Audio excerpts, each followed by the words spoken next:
Have you ever stopped to consider how one single phone call can shatter the world you've built for yourself and set you speeding toward a destiny you never saw coming?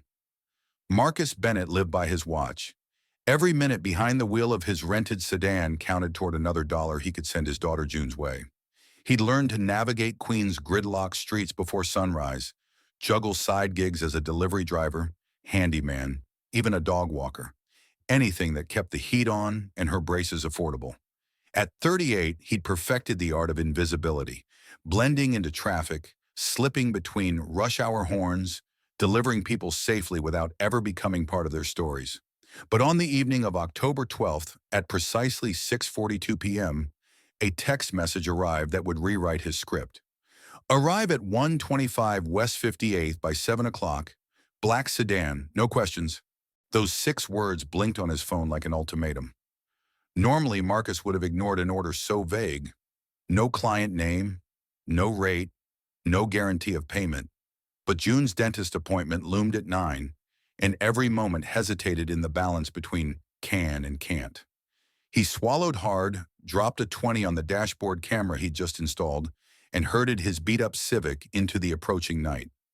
When Marcus pulled up to the gleaming glass tower of what he recognized only from headlines, Titan Capital Headquarters, he couldn't shake the sense that someone had scripted this moment down to the last tenth of a degree. The lobby's marble floors gleamed under recessed spotlights, and a line of black-coated doormen stood like sentries. He parked where he was told and killed the engine, heart hammering against his ribs as though it, too, awaited orders. At 6:57 p.m., a woman appeared at the top of the grand spiral staircase, framed by chandelier light that turned her silhouette into liquid gold. Evelyn Ross moved down those steps as if gravity leaned toward her. She was tall, impossibly poised in a custom-fitted black jumpsuit that caught every glint of light, her hair pulled back into a severe chignon. Not one soul dared breathe around her. The hush felt like an invitation to hold your breath forever. Her gaze finally found Marcus at the wheel, and in that instant, he understood the assignment. She approached the car door without ceremony. When she spoke, her words were clipped, precise, no room for pleasantries. "You," she said, voice low enough that only he could hear. "You are my driver tonight. I have 25 minutes to get to the Whitaker Foundation Gala. I will not speak. You will not speak. Do not wander. Do not drink anything unpronounceable, and under no circumstances allow delays." Marcus met her eyes in the rearview mirror and saw a storm of guarded authority. "Understood," he replied, voice measured. He clicked the door lock twice, and she slipped into the back seat like a secret. By 7:02 p.m., they were rolling through midtown traffic, a sleek black bullet threading its way through yellow cabs and school buses. Evelyn stared out the tinted glass, jaw set so rigid it looked like marble carved by a single, unflinching blow. Marcus kept one hand on the wheel and the other on the gear shift, his eyes flicking to her every few seconds. He needed to know who she was, but the woman's silence expanded the car's interior into a vault of unasked questions. Every second ticked by in real time, timed more precisely than any stopwatch he'd ever set. Marcus had counted 8 digital clock mentions in 20 minutes of other gigs.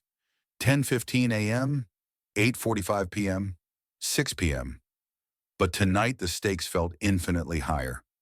June's smile was at risk if he didn't make rent. Evelyn's reputation hung by a thread if she stumbled. At 7:12 p.m., a burst of sirens on 7th Avenue rattled Marcus's concentration, and he flicked on the blinker to change lanes. Evelyn's quiet voice cut through the hum of traffic. "Are you going to pull over?" He glanced at her face in the mirror. She didn't look angry, just curious. He shook his head. "Not tonight." She sank back, her profile softening for a fraction of a beat before the mask returned. Marcus focused ahead. They were nearing the Langford Hotel, its facade bathed in rose gold light that made the traffic swirl look like liquid amber. At precisely 7:17 p.m., they pulled beneath the porte cochere. As Marcus cut the engine, Evelyn checked her reflection in the vanity mirror mounted on the back of the passenger seat.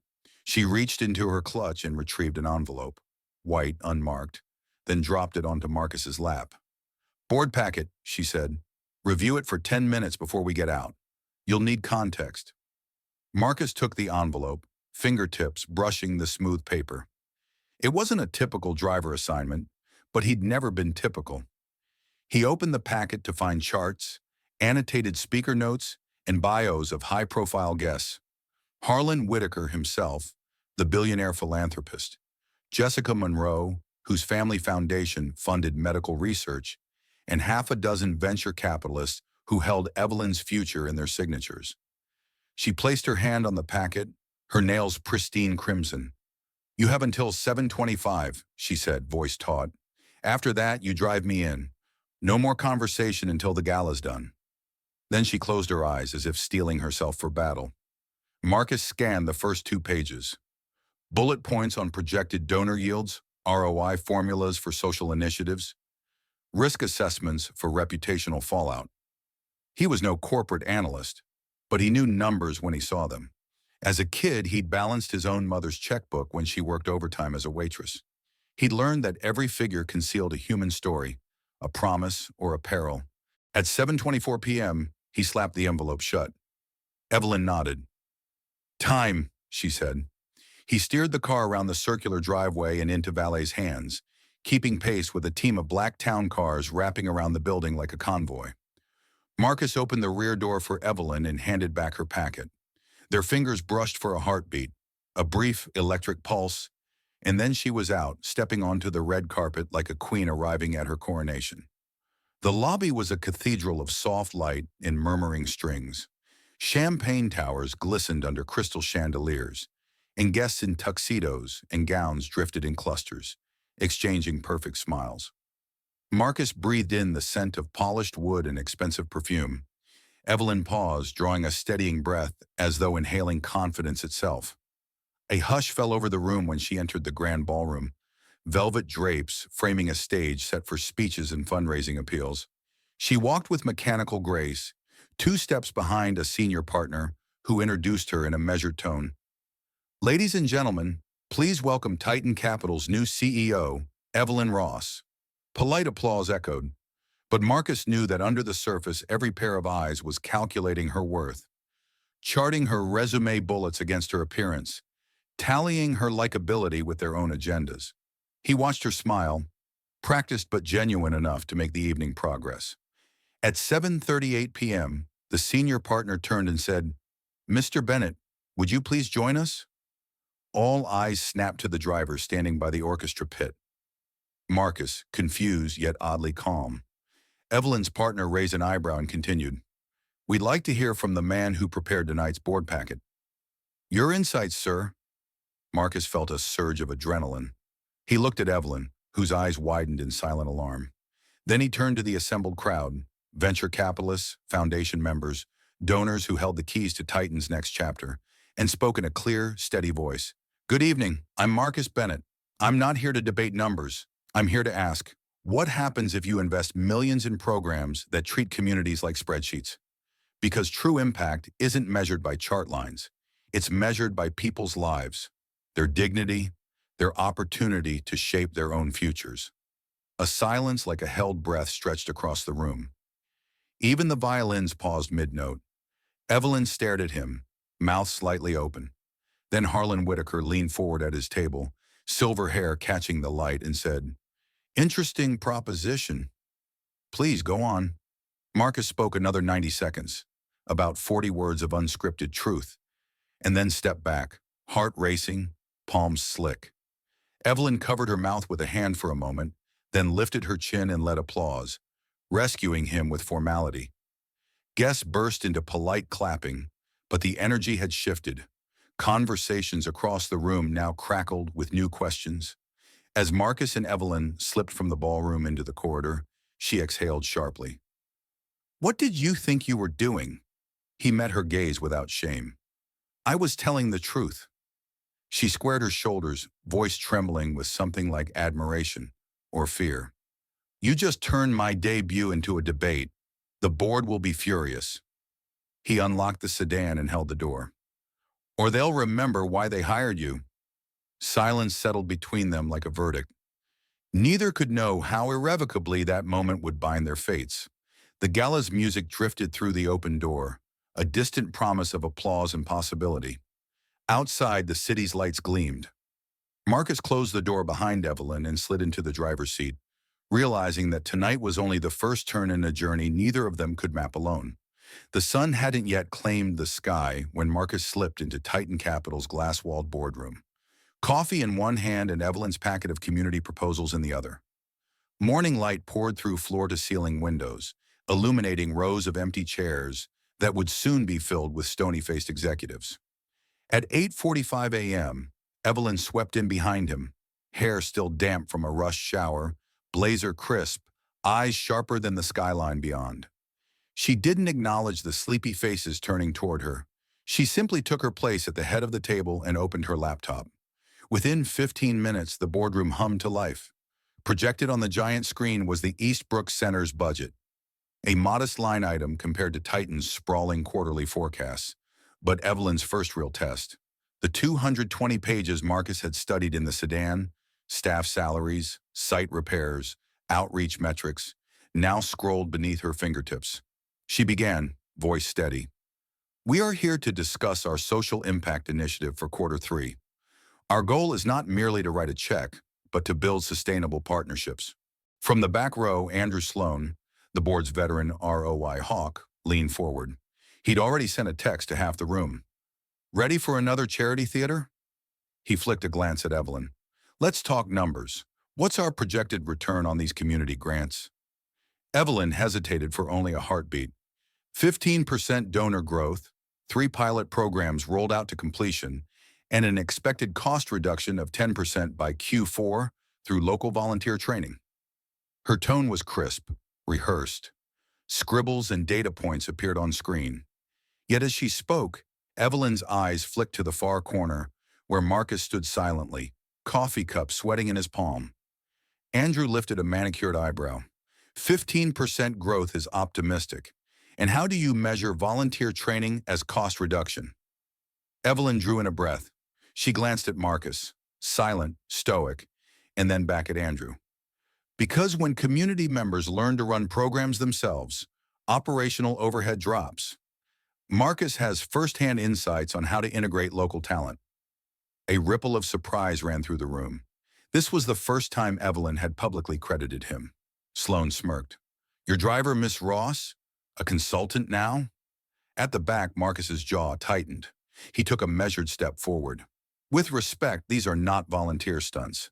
They're jobs, coordinating food distribution, mentoring youth, organizing job fairs. People here are eager for opportunity, not a photo op. His voice was calm but unflinching. Evelyn felt something shift in the room, an undercurrent of respect laced with curiosity. Silence hung for 2 heartbeats before Harlan Whitaker spoke, voice low but authoritative. Mr. Bennett, explain how community ownership delivers our bottom line. Marcus turned fully, shoulders squared. When you empower individuals, they invest in the project's success, protecting assets, encouraging participation, spreading positive word of mouth. That translates directly into donor retention, reduced administrative costs, and a stronger public image. Intangibles you can't replicate with paid marketing. Evelyn watched Sloan's smile falter. The oscillator hum of an overhead projector seemed to fade as every board member leaned in, their attention tethered to Marcus's perspective. 5 minutes later, they moved on to other agenda items. But the tenor of the room had changed. After 2 hours of meticulous discussion, each chart, each forecast, each skeptical question, Evelyn closed her laptop. The clock read 11:08 a.m. She paused, letting the gravity of the morning's exchange settle over the polished mahogany. Then she smiled, a genuine curve that no consultant could script. Thank you all. Let's move forward with the pilot at Eastbrook, and I'll coordinate weekly progress reports. Later that afternoon, Marcus escorted Evelyn through the narrow corridors of Eastbrook Center, where fluorescent lights flickered over cracked linoleum. A group of volunteers scrubbed paint from metal folding chairs. A dozen children clustered around rickety tables, painting hope in bright acrylics. Evelyn inhaled the scent of coffee brewing in a chipped thermos and heard laughter resonate off cinderblock walls. This was a far cry from Titan's boardroom, but in Marcus's world, she found the pulse of genuine change. They stepped into the multi-purpose room, where Miss Lena Carver, the center's director, waited with arms crossed and skepticism in her soft smile. Her tan cardigan had seen better days, and her name tag was askew. "Ms. Ross," she began, voice polite but weary, "we've had a lot of high-profile visits. Brochures, cameras, speeches. Then they vanish." Evelyn's practiced composure wavered for a heartbeat. She remembered the spreadsheets, the polite applause, the glow of chandeliers. Here, she just said, "I understand. I don't want to vanish." Silence stretched like taffy. Marcus watched Evelyn lean in, shoulders relaxed, tone stripped of corporate polish. "We want to build with you," she continued. "Not for you. I want your input, your leadership. Marcus here will help me listen." She gestured to him.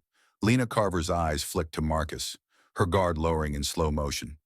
"All right," she said finally. "Show me." They spent the next 2 hours mapping out priorities on a whiteboard that had lost most of its marker's pigment. After-school tutoring, weekend job workshops, a community garden. Marcus took charge of logistics, scheduling, resource allocation, volunteer recruitment, while Evelyn took notes in her leather-bound planner, asking questions she hadn't whispered in years. By 4:30 p.m., they'd co-created a 12-week mentorship program combining tech skills and resume-building workshops. As they shook hands, Lena's smile was unguarded for the first time.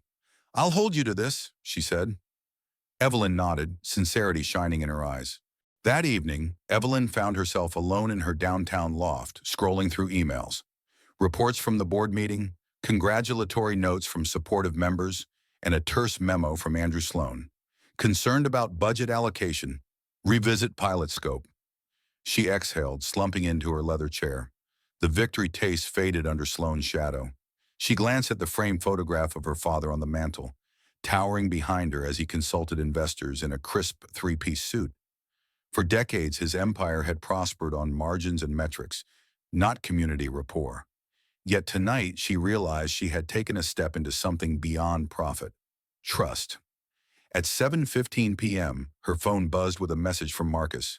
"Site visit went well. Lena's on board. Let's debrief at 7:45? Evelyn tapped back. "See you then." She found him in the glass-walled conference room, leaning against a table strewn with blueprints, tile samples, and snack wrappers. He was in khakis and a crisp polo. No suit, no notes. She closed the door behind her, and the city lights winked through the panes. Marcus tilted his head. "You did good today." Evelyn raised an eyebrow. "We did good." He shrugged, but his eyes stayed on hers. "Board's still nervous," he said. "Andrew's not done pushing." And I heard something." He reached into his pocket and pulled out a slim USB drive. "Archive audio from the legal team's files. Someone's planning to redirect our Eastbrook funds into a high-yield real estate project without your sign-off." Evelyn's heart pounded. "Why would they?"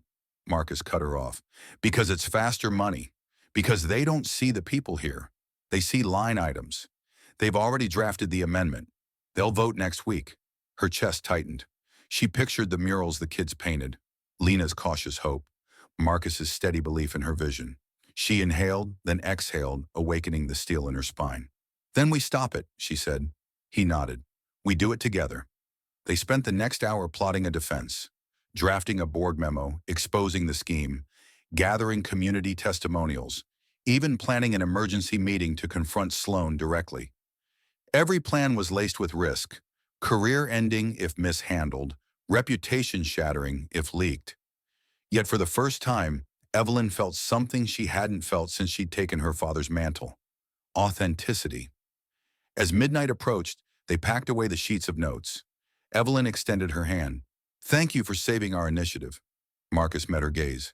"You saved it by listening." She hesitated, then reached out and squeezed his arm. "I'm glad you're here." In that silent moment, the distance between CEO and driver collapsed into partnership forged by necessity and a shared conviction.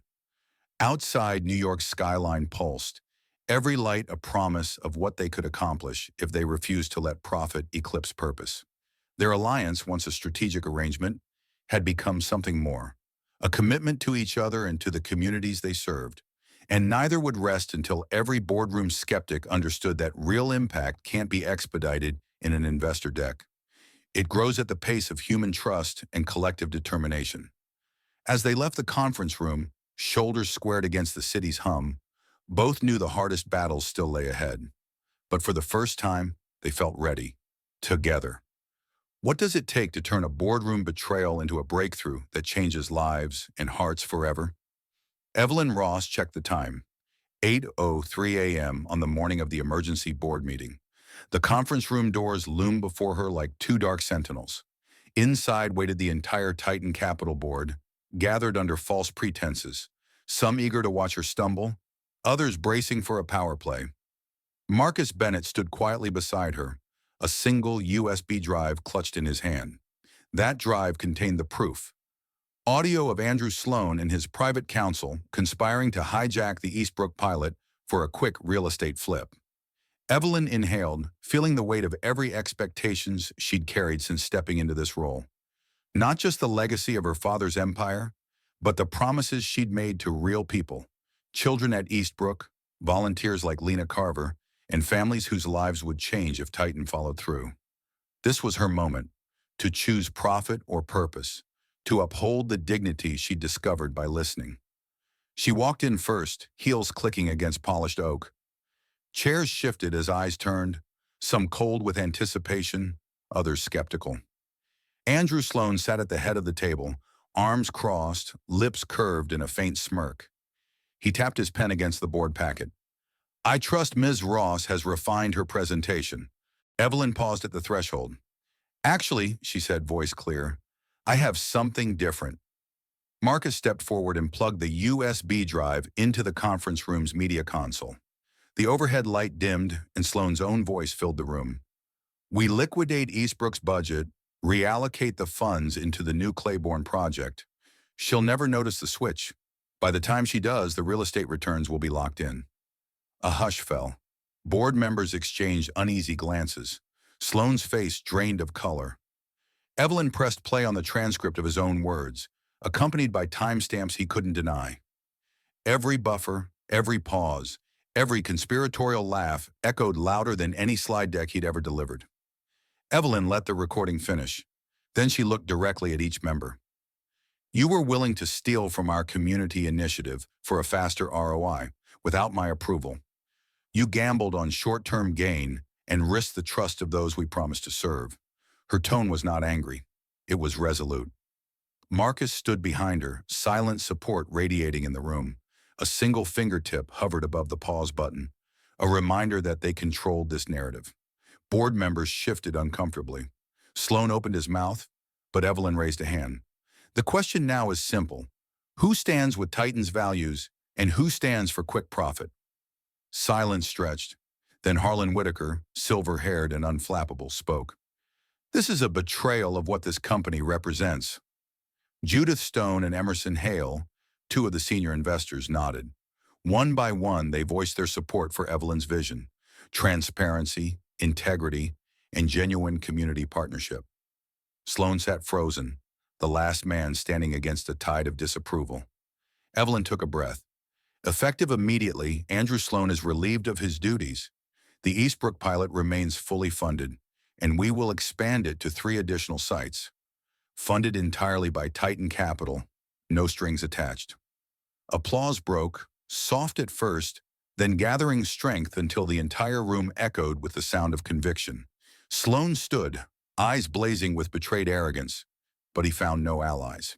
He left without protest, leaving behind only a name on the minutes. As the doors closed, Evelyn exhaled. Marcus stepped forward and placed a hand on her shoulder. "You did it," he said softly. She looked at him, gratitude and something deeper shining in her eyes. "We did it together." They walked out into New York's late morning sunshine to find a gathering of Eastbrook children and volunteers outside Titan's lobby. Lena Carver held a banner. "Thank you, Titan Capital. You kept your word." A dozen kids waved handmade signs and chanted Marcus's name. Evelyn knelt and hugged a little boy who pressed a drawing into her hand, a colorful mural of a community center surrounded by smiling faces. Tears welled in Evelyn's eyes as she rose and addressed the crowd. Today, Titan Capital recommits to this partnership, not as a charity, but as collaborators. We promise to listen, to learn, and to build together. The children cheered. Marcus joined her side, and together they raised their joined hands high, a tangible symbol of unity bridging glass towers and cracked walls alike. That evening, Titan Capital's lobby transformed into a celebration. Instead of investor cocktails, there were food trucks from Eastbrook, tacos, falafel, vegan treats, each prepared by local vendors in the program. Volunteers taught attendees how to paint chalk murals on the sidewalk, turning cold pavement into vibrant mosaics of hope. Evelyn danced awkwardly with a group of teenagers, while Marcus taught a senior board member how to fold origami cranes. 100 cranes, each in a different color, to symbolize each week of the new mentorship cycle. Laughter mingled with music, and the glass ceilings above seemed to pulse with new possibility. As midnight approached, Evelyn found Marcus on the rooftop garden, now blooming with the flowers and herbs grown by Eastbrook residents. City lights stretched in every direction. She leaned against the railing, still catching her breath from the evening's joy. He handed her a single origami crane, lavender and folded with care. "For your desk," he said, "a reminder that transformation can happen one fold at a time." She smiled, emotion catching in her throat. "Thank you for never letting me give up on this vision." She reached out, brushing a loose strand of hair from his forehead. He closed his eyes at her touch. "You showed me what leadership can be," he whispered. The night sky shimmered with passing headlights and distant sirens, signs of the world beyond their rooftop refuge. Yet in that moment, they stood anchored by shared purpose and the knowledge that they had created something neither could have achieved alone. 2 weeks later, the pilot's first progress report arrived. 120 families enrolled in mentorships, 45% increase in local volunteer hours, zero budget overruns, and most importantly, real smiles on real faces. The Eastbrook Center's annual gala invited Titan Capital as the keynote sponsor, and for the first time in a decade, the community rallied behind a corporate partner without skepticism, as collaborators, not handouts. In the months that followed, Titan's stock performance remained robust, but conversations on Wall Street shifted. Analysts began asking, how did Titan achieve positive social ROI alongside financial ROI? The answer was simple: by valuing people over projections. Marcus's once invisible name rose in headlines about ethical leadership, and Evelyn's tenure was heralded as a case study in courageous corporate reinvention. On a crisp spring morning, Marcus rolled into Eastbrook Center in his old sedan, no longer just a driver, but a program director. Evelyn waited by the entrance, carrying 2 steaming coffees. June ran up, skipping in her rain boots, drawing a giant rainbow chalk mural on the sidewalk that read, "Home is where they build together." Marcus lifted June onto his hip, and Evelyn crouched beside them. Together they admired the mural, an emblem of everything they had fought for. June traced the words with her finger, giggling as the chalk dust sprinkled over her raincoat. Evelyn turned to Marcus, eyes bright. "We've come a long way from that first awkward ride." He nodded, brushing chalk from her sleeve. "And we're just getting started." They stood forming a tight circle, a single parent, a once lonely executive, and a 6-year-old girl whose simple wisdom had reminded them what truly matters. Behind them, walls once cracked now brimmed with photos of mentoring sessions, community potlucks, and graduates of the first cohort of workshops. The Eastbrook Center had become more than a pilot. It was a blueprint for human-centered growth. As the sun climbed higher, they shared a quiet vow: to keep building, keep listening, and keep trusting in one another. No boardroom could contain their purpose, and no spreadsheet could quantify their impact. They were unbound by legacy and propelled by possibility. And so the story ends not with a final victory lap, but with an open door, a beginning that invites every viewer to ask, who will you trust, what will you build, and how will you choose purpose over profit? If this journey moved you, share it with someone who needs hope today. Because change doesn't happen in glass towers alone. It happens when we fold our own fears into wings of compassion and let them soar.